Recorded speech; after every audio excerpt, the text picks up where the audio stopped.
Hey there, Grumpy Old Fart here. I'm doing a Recon the Role-Playing Game story. I'm titling this one the Rescue. Years ago, I was playing in my friend Earl's game. Earl runs a really great game. He's a great game master, mission director. Seemed to excel at Recon more than anything else, maybe because of his background. But he ran Recon better than most. That's all I'm saying. He ran other games too, but primarily Recon was his thing. Our group had been together for a while. We'd established ourselves as mercenaries after Vietnam. We were contacted by a woman who offered us $5,000 each just to listen to her proposal. Of course, we agreed to listen. $5,000 is $5,000, right? It was myself, my friends Larry, Larry, Bobby, Kevin, Mark, and Tim. The situation was that the president of her nation, a small African country, was being blackmailed because his son, the president's son, had been kidnapped by a rival nation. The teenager needed rescuing. We negotiated and arrived at the price of $50,000 each up front and another $50,000 each upon completion. So we were each going to get $100,000. Excellent. The only stipulation really was that the kid had to be alive. He couldn't be killed because he was needed as the heir, as it were. So they needed the kid alive. And the president his health was failing, so they needed him alive. Kevin and Larry flew commercial to this rival nation, and they scouted out the area. The kid was being held in an old fortress, and it was pretty heavily guarded. It's your standard shtick as far as that goes. But we knew Earl was going to have some ringers thrown at us, so we knew we needed to come up with a plan. The rest of us secured weapons and equipment, and we chartered a plane to an airfield just on the other side of the border. Kevin and Larry met us in an old homestead on that border, and they laid out the situation so we could come up with a plan. We came up with the rescue plan that basically we hoped we could get in and get out with minimal casualties. But again, the trick was we had to get the kid out.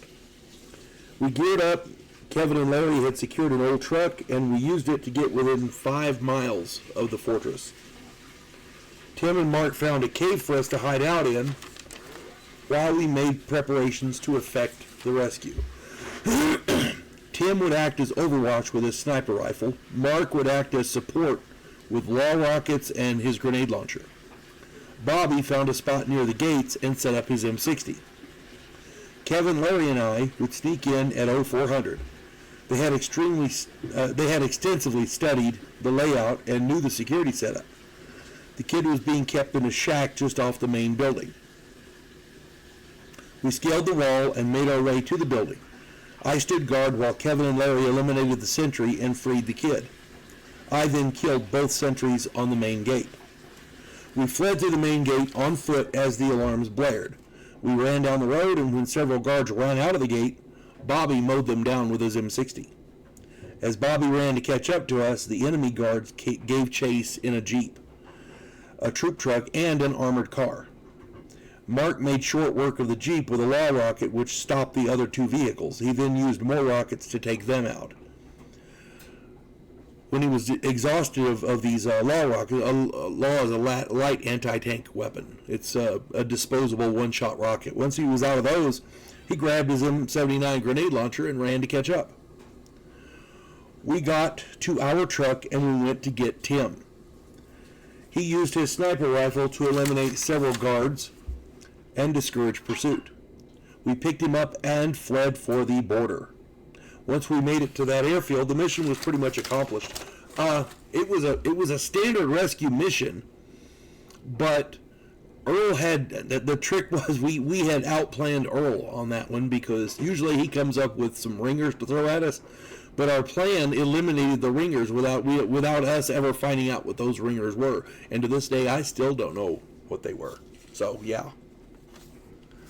If you enjoy my content, it would really help me out if you could hit the like button, subscribe to my channel, share my content, and post a comment or two. Remember, I welcome your comments, even if you disagree with me. Friends can still disagree. And check me out over on Rumble for my political commentary and weekly current events. And if you enjoy a good book, check out my author page over on Amazon.com. My pen name is H.L. Anderson. You can find all of my books there, including the one pictured here, the tabletop role-playing game Outlaw Trails. This is I designed it to be a simple game that anybody could run. If you've never picked up, if you always wanted to get into tabletop role-playing, but you never really had the opportunity, or you look at the library of books for modern Dungeons and Dragons and you go, holy crap. Yeah, this book is for you. This is an exciting, fun tabletop game based in the Old West. You can pick this up even if you've never played a game before. You can pick this up on any kind of a tabletop role-playing game. You pick it up, and within a couple hours, you can not only be playing, but running the games for your family and friends. And that's the whole point of these tabletop role-playing games, is to sit around with your family and friends and enjoy yourselves. So yeah, this is designed for that. And it's set in the Old West, so you can go on cattle drives or chase down outlaws or become outlaws. Whatever you want to do, it's all in there. I tried to make it as realistic as possible, so if you enjoy the Old West and you want to get into tabletop role-playing, this is your entryway right here. This is a good basic game, and it sets you up for getting other games that you might be interested in. On top of that, this one book and the dice, you can play forever, literally. So yeah, the game never ends. If your character dies, you just make up a new character. So yeah, I hope this finds everybody well. You folks have a good one. God bless one and all.